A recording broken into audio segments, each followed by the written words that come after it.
रेहाना और रवि की शादी के वक्त रवि के पास कुछ नहीं था। रेहाना, तुमने मुझसे शादी करके एहसान किया है।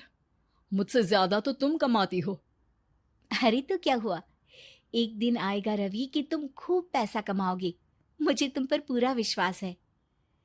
रवि और रेहाना खुद को स्टैंड करने के लिए पूरी मेहनत करते। रेहाना, मैं नौकरी नहीं करना चाहता हूँ। तो कोई बात नहीं, मैं नौकरी करके घर चलाती हूँ, तुम बिजनेस सेट करने की कोशिश करो। एक दिन रेहाना, तुम जानती हो, मैंने जो विज्ञापन बनाने वाली कंपनी खोली थी ना, उसे बड़ी ब्रांड का ऑफर आया है। अब हम लोगों के दिन ब्यारे न्यारे हो गए हैं। मैं जानती थी रवि कि एक दिन तुम सेटल हो जाओगे। रवि का काम अच्छा चल जाता है। एक दिन वो रेहाना से कहता है, रेहाना, अब हम लोगों का बच्चा भी हो गया है। बहुत छोटा है वो। उसका ख्याल कैसे रखेंगे हम? कैसे क्या, मैं गांव से माँ को लेकर आ जाती हूँ। नौकरी से हाफ डे ले लिया करूंगी। अभी तो वो छोटा है, स्कूल जाने तक मैं मैनेज कर लूंगी। देखो रेहाना, मैं अब अच्छा कमा रहा हूँ। तुमको नौकरी करके परेशान होने की कोई जरूरत नहीं है। अरे कैसी बात कर रहे हैं, मैं अपनी लगी लगाई नौकरी कैसे छोड़ दूं? और मैंने तो सुना है हम लोगों को कुछ ही महीनों में सरकारी नौकरी मिल जाएगी। सरकारी नौकरी में कितना कमा लोगी? उतने में तो मैं ड्राइवर रख लूंगा। रेहाना को रवि की बात का थोड़ा बुरा तो लगता है। कम से कम मेरी नौकरी की इतनी बेइज्जती मत करो। भूल गए, इसी नौकरी के बदौलत तुमने अपना बिजनेस खड़ा किया है। अरे वो तो मैं किसी के भरोसे भी कर लेता। देखो, अपने बच्चे को संभालो, घर का काम करो। अब बाहर जाती तुम अच्छी नहीं लगती हो। रेहाना रवि के कहने पर नौकरी तो छोड़ देती है, लेकिन अब बड़े से घर में उसकी कीमत किसी नौकर से कम नहीं होती। एक दिन रवि का दोस्त आता है। भाभी, हम लोग तो आपको तब से जानते हैं जब से आप लोग शादी होकर इस शहर में आए थे। आपकी बदौलत ही सारा बिजनेस खड़ा हुआ है। ये किस्मत तो आप ही की है भाभी। हाँ हाँ भाई, हमारी मेहनत तो कुछ है ही नहीं। अरे होगी, लेकिन भाभी की किस्मत के आगे कुछ नहीं। दोस्त वहां से चला जाता है, लेकिन रवि का गुस्सा सातवें आसमान में होता है। देखा कैसे बोल रहा था? अरे बिल्कुल अच्छा आदमी नहीं है ये। कैसी बात कर रहे हैं आप? प्रशांत भैया तो बहुत अच्छे इंसान है रवि। कैसे उन्होंने हमारे मुश्किल वक्त में हमारा साथ दिया था। अरे था पैसा तो साथ दिया, नहीं तो कौन पूछता है?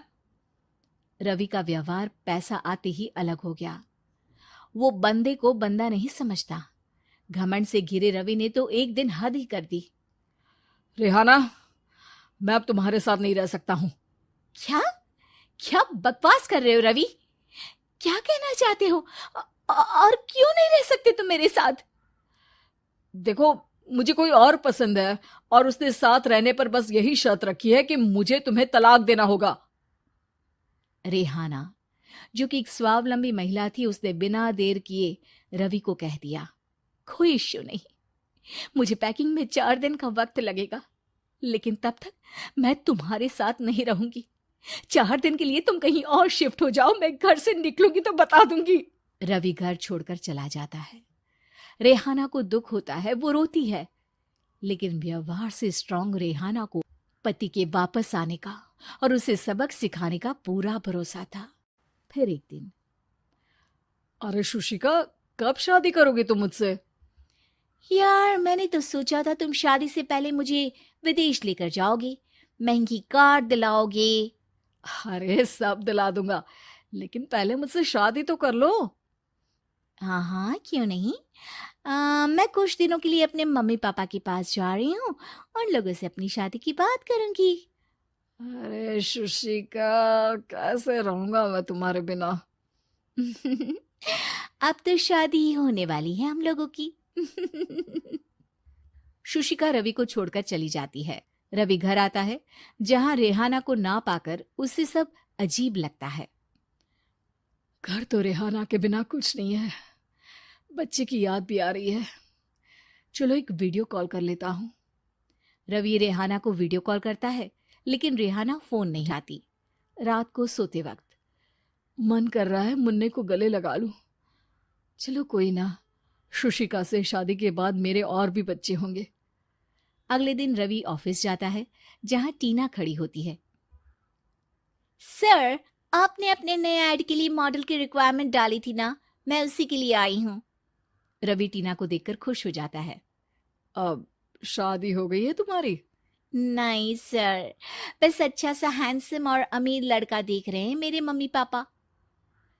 रवि के दिमाग से तो टीना को देखकर शुशिका का ख्याल भी खत्म हो जाता है।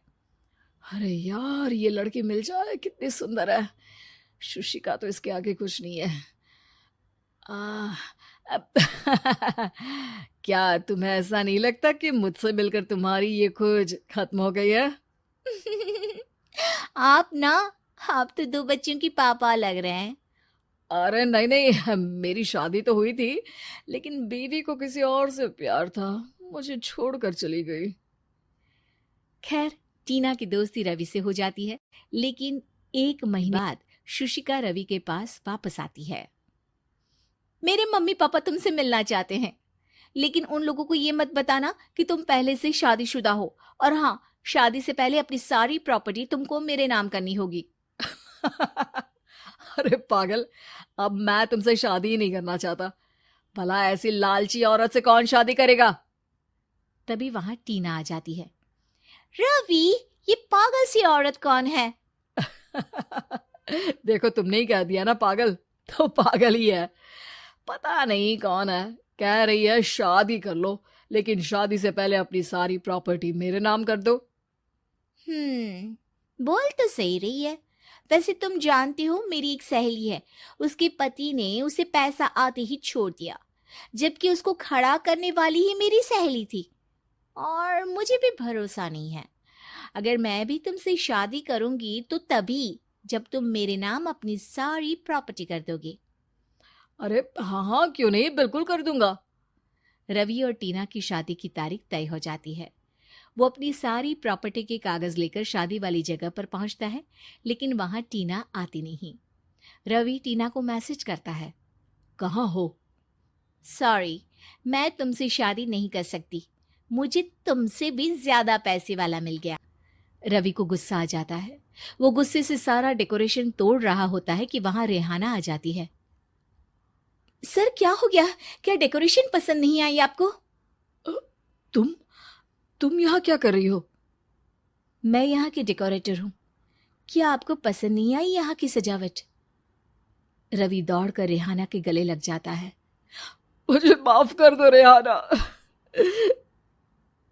रवि रेहाना के गले लग जाता है और रेहाना टीना को थैंक्स का मैसेज करती है।